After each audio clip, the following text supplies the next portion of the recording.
Hello and welcome to TechWatch, the EdTech video news program produced by eSchool News. I'm Lara Devaney. 2 Million Minutes is a 54-minute documentary film that follows high school seniors from India, China, and the US to compare and contrast the high school experience in each country. How kids spend their time during high school in each culture is radically different and has profound implications for America's economy in the decades ahead. 2 Million Minutes takes its title from the amount of time that elapses from the moment students enter high school to the moment they graduate.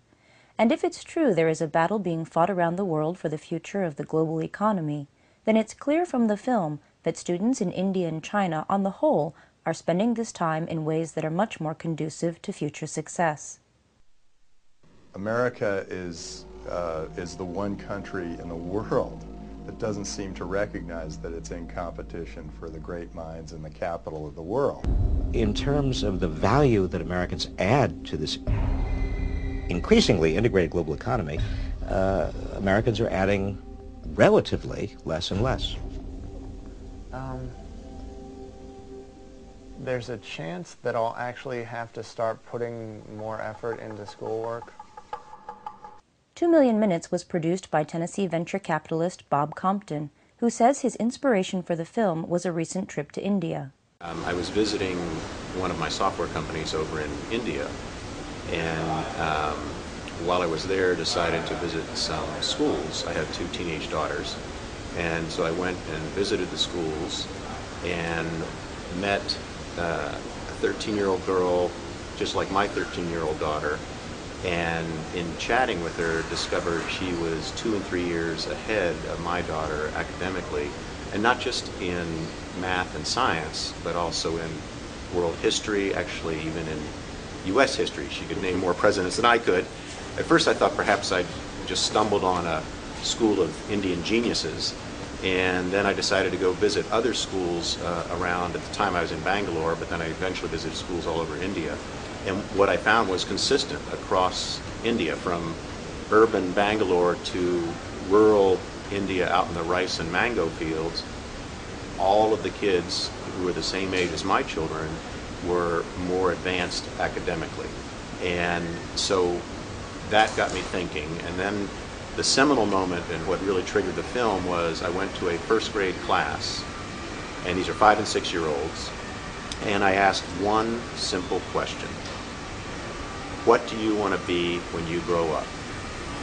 And I went from child to child, 5 and 6 year olds, and it was engineer, scientist, cardiologist, astronomer, engineer, fighter pilot, teacher, engineer.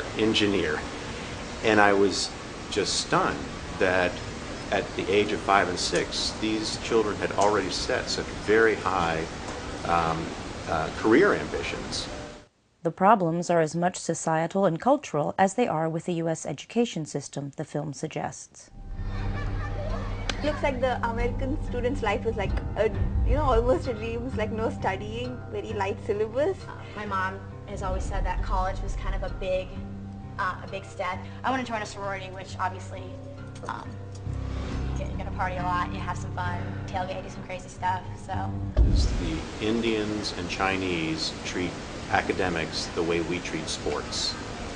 So they are as passionate about becoming great academically as most American kids and families are passionate about becoming great athletically.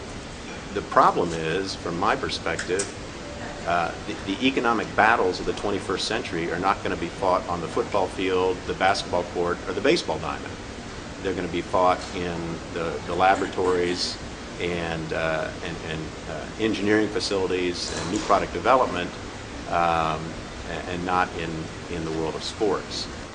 To help raise awareness of this growing problem, Compton has teamed up with Ed in 08, an advocacy campaign funded by the Gates and Broad Foundations that seeks to make education a cornerstone of the 2008 presidential election. Compton hopes his film will spark a deep discussion about the crisis in American education, the way the launch of Sputnik galvanized Americans to act in the 1950s. Part of what I try to do with this film is to educate Americans about what's going on in India and China and open their eyes. And after every screening of the film, we have anywhere from an hour to 2.5 hours of debate, because this is all new to them, because they haven't been to India and China. They don't understand what's going on. I don't think we're going to have a Sputnik moment. And what my deepest fear is, we're going to die from 1,000 cuts. You know, we're going to get cut a little bit here in this sector of our economy by China. We're going to get cut a little bit here by India. We're going to get cut a little bit here. And by the time we've been cut enough and we're bleeding profusely, it'll be too late to recover. And you can see some of that in Detroit right now. You know, 30 years ago, people downplayed that the Japanese would ever be dominant in the automotive industry.